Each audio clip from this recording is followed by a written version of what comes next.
Looking at this historical map of Denmark, Elsinore Castle sits right on the edge of the sea. The coastal winds make it bitterly cold, and the guards walking the stone ramparts at midnight are completely on edge. Expanding our view to the wider region, the source of their anxiety becomes obvious.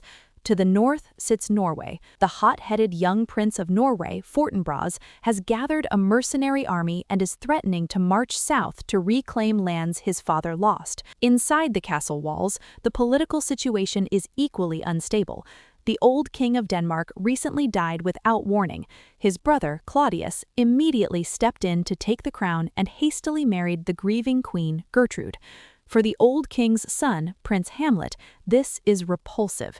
He is trapped in deep mourning for his father and thoroughly distasted by how quickly his mother moved on to his uncle, a looming foreign invasion on the borders, and a royal court compromised by a highly suspicious transfer of power. Elsinore is soaked in tension, needing only the slightest spark to ignite. That spark arrives in the dead of night. A ghost, perfectly resembling the dead king, materializes out of the freezing fog to confront the castle guards and Hamlet's loyal friend, Horatio. When Hamlet finally meets the apparition, it reveals a horrifying truth. The old king was not bitten by a snake while sleeping, as the court was told. He was murdered. Claudius poured a lethal poison directly into his ear. The spirit issues a single, clear directive. Hamlet must exact revenge on his uncle for this unnatural betrayal. This revelation shatters Hamlet's reality. To obey the ghost means committing high treason against the sitting king, a task that traps the philosophical prince in a moral nightmare. Hamlet needs time to verify the ghost's story. To protect himself and disguise his investigations, he adopts an erratic, unpredictable persona, acting as if he has entirely lost his mind.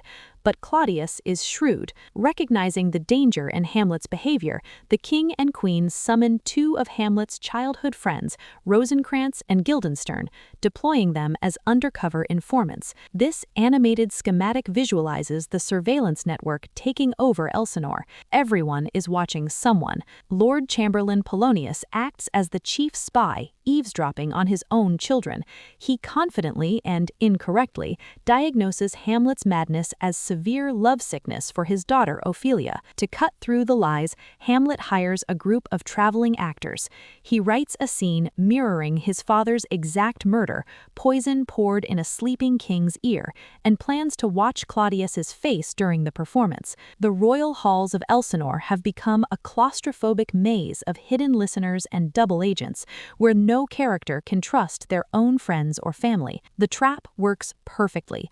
When the stage actor pours the poison, Claudius leaps to his feet in terror and halts the play, giving Hamlet the absolute proof of guilt he needed. Fueled by adrenaline, Hamlet storms into his mother's private chambers, verbally attacking her for her complicity and ignorance.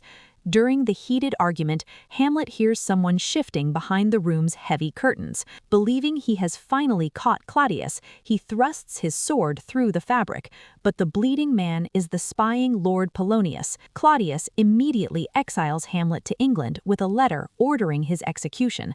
However, Hamlet discovers the plot, forges new letters to sentence his executioners instead, and then uses a chance encounter with pirates at sea to escape back to Denmark. The violence spirals outward.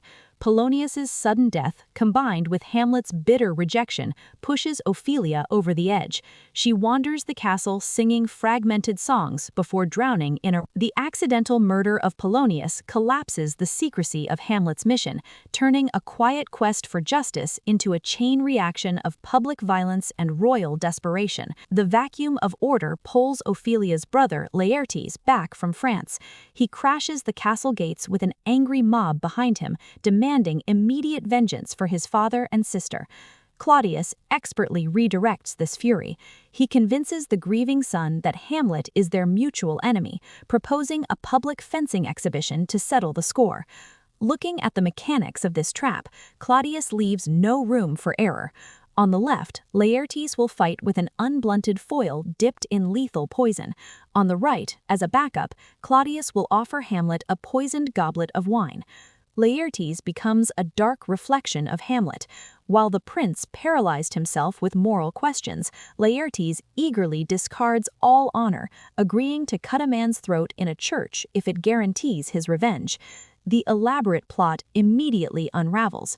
To toast his son's skill in the early rounds of the match, Queen Gertrude unknowingly picks up the poisoned wine and takes a fatal drink.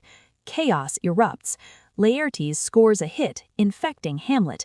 In the ensuing scuffle, the men drop their weapons and accidentally swap swords. Hamlet strikes back, poisoning Laertes with his own weapon. Collapsing from the venom, Laertes uses his final breath to expose the king's entire scheme.